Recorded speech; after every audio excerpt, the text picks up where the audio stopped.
भगवान ने कहा क्या पतियों से कोई झगड़ा हुआ है? देखो कोई झगड़ा हो ऐसे घर बार नहीं छोड़ते। एक कुलीन स्त्री आधी रात को घर से बाहर नहीं जाती। तुम लोग क्यों आई हो भाई? जाओ अपने अपने घर जाओ, समाज क्या कहेगा? पतियों से झगड़ा हुआ है तो पति का तो त्याग किसी परिस्थिति में नहीं करना चाहिए। पति कैसा भी हो उसका त्याग नहीं करना चाहिए। देवियों हम तुम्हें एक कथा सुनाएं, सुनो। अब भगवान श्री कृष्ण कहानी सुना रहे। एक पतिव्रता स्त्री थी, उसका एक छोटा सा बच्चा था। पति थका हारा कहीं से आया, अपनी पत्नी के गोद में सिर रख के सो गया और बाहर यज्ञ कुंड जल रहा था। तब तक पत्नी को याद आया। पत्नी ने सोचा कहीं खेलते खेलते यज्ञ कुंड में गिर ना जाए, लेकिन उठूंगी तो पति व्रत धर्म नष्ट हो जाएगा, नींद खुल जाएगी पति की। रोती रही लेकिन उठी नहीं और सच में बच्चा खेलता खेलता यज्ञ कुंड में गिर गया। 2 घंटे बाद पति की निद्रा भंग हुई। वो उठा तो दौड़ करके पत्नी ने जाकर यज्ञ कुंड में देखा तो वाह पतिव्रत धर्म का पावर। अग्नि देवता की उनकी लपटें भी उनके बच्चे का बाल बांका न कर पाई। ये है पतिव्रत धर्म का। और तुम लोग अपने पतियों को छोड़कर आई हो। नहीं नहीं गलत बात है। आप लोग अपने अपने घर जाओ। लोग प्रश्न ऐसा करते हैं तो भगवान स्वयं समाधान कर रहे हैं।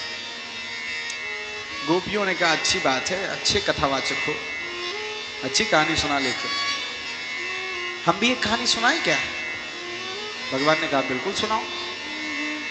गोपियों ने कहा हमारे पास भी एक पतिव्रता है।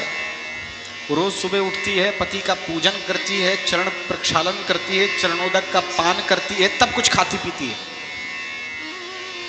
अब जीवन भर पति तो रह नहीं सकता था साथ, उसे कमाने भी जाना था। तो उसने कहा मुझे शहर जाना है।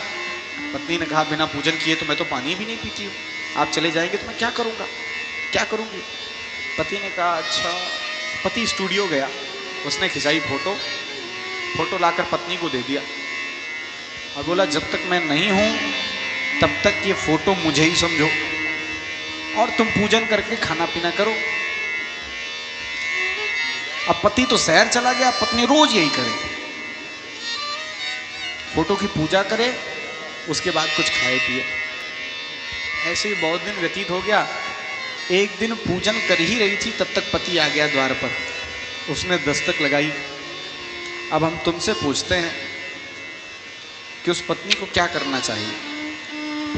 फोटो की पूजा करते रहना चाहिए कि झटपट जाकर पति की अगवानी करनी चाहिए? आप लोग बताइए क्या करना चाहिए? हैं? फोटो की पूजा करते रहना चाहिए? हैं? नहीं ना? करना चाहिए कि नहीं करना चाहिए? एक निर्णय दो। अच्छा ऐसा नहीं सुनना है। फोटो की पूजा करते रहना चाहिए। वो लोग हाथ खड़े करें। 1 2 3 कम संख्या है। पति की अगवानी करनी चाहिए। वो लोग हाथ खड़े करें। ये कैसे मेरे श्रोता हैं कि दोनों पे नहीं हाथ खड़े कर रहे हैं? हद है। ध्यान से सुनाई दे रहा है ना? उसे क्या करना चाहिए? फोटो की या जो पति आया उसकी? फोटो वाले हाथ खड़े करो भाई। चलो अब पति वाले, और जो दोनों में नहीं कर रहे हैं उनका मैं क्या करूं? अरे महाराज जब सही असली वाला पति आ गया तो फोटो की काहे करनी पूजा है? जब असली वाला पति आ गया तो फोटो की क्यों पूजा करनी है? तब भी फोटो की करनी है। असली पति द्वार पर खड़ा है। भगवान ने भी यही उत्तर दिया, जब असली आ गया है तो फोटो की क्यों पूजा करना है? गोपियों ने कहा हे कृष्ण हम वही तो कर रही हैं। मतलब हमारा विवाह हो रहा था तो ब्राह्मण देवता मंत्रों में यही कह रहे थे कि ये जो दूल्हा आया है विष्णु वरेण्यम, ये साक्षात विष्णु हैं। सारे मंत्र भगवान घोषित करके उस हाड़ मांस के पुतले से हमारा विवाह करा रहे थे। और मानव मंत्र वही कह रहे थे, जब तक असली पति आपके जीवन में नहीं आ जाता है तब तक इस हाड़ मांस रूपी नकली पति की खूब पूजा करो। यही पति परमेश्वर है। लेकिन जब सही वाला परमेश्वर जीवन में आ जाए तब भी करते रहें क्या है? हम सभी जीवों के वास्तविक पति कौन है? पति का अर्थ क्या है? पातयति रक्षयति यह सहपति।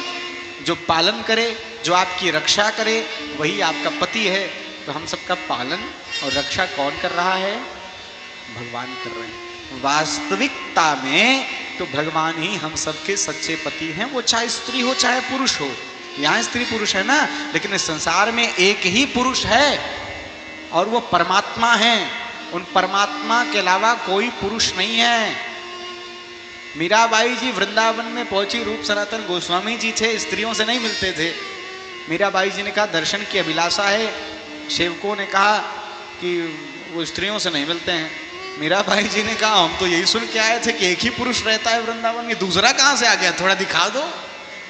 रूप सनातन गोस्वामी जैसे ही सुनते हैं बाहर आते हैं, मीराबाई जी को ये कौन आ गई, समझ में आ गया। पुरुष केवल परमात्मा है, हम सब जीव स्त्री है। तो हम सबके पति भगवान ही हैं। इसका मतलब ये नहीं कि कल ही जा करके कहना नहीं ना, हम तो भगवान को पति मान चुके हैं, आप लोग निकलो घर से, आपकी श्रद्धा नहीं। मैं कह रहा हूं जब तक पति नहीं आया है तब तक तो फोटो ही सर्वस्व है। जब तक वास्तविकता में ऐसा आभास ना हो कि परमात्मा आपके जीवन में आ गए हैं पति रूप में, तब तक तो पति ही परमेश्वर है। और जब वास्तविकता में परमेश्वर आ जाए तो फिर आपको पति को छोड़ना नहीं पड़ता, फिर फोटो का भान नहीं रहता, फोटो छूट जाता है? छोड़ना पड़ेगा क्या? छोड़ना पड़े तब तक तो फिर गड़बड़ है। जब एक कीमती वस्तु प्राप्त होती है तो छोटी वस्तुएं छूट जाती हैं। अब हमने नया फोन लिया तो पुराना कब भूल गए हम पता ही नहीं चला। और जब तक नया नहीं लिया था तब तक तो वो टूटा भी था, तब भी अच्छा लग रहा था। और जैसे नया फोन लिया टूटा फोन, फिर अरे वो तो लगता है कबाड़ा हो गया एकदम, जबकि वही चल रहा था, सब काम हो रहा था। तो जब तक परमात्मा वास्तविक पति जीवन में नहीं आ रहे हैं तब तक पति परमेश्वर है। ये बात सुनी भगवान हर्षित हो गए और रास में प्रवेश दिया।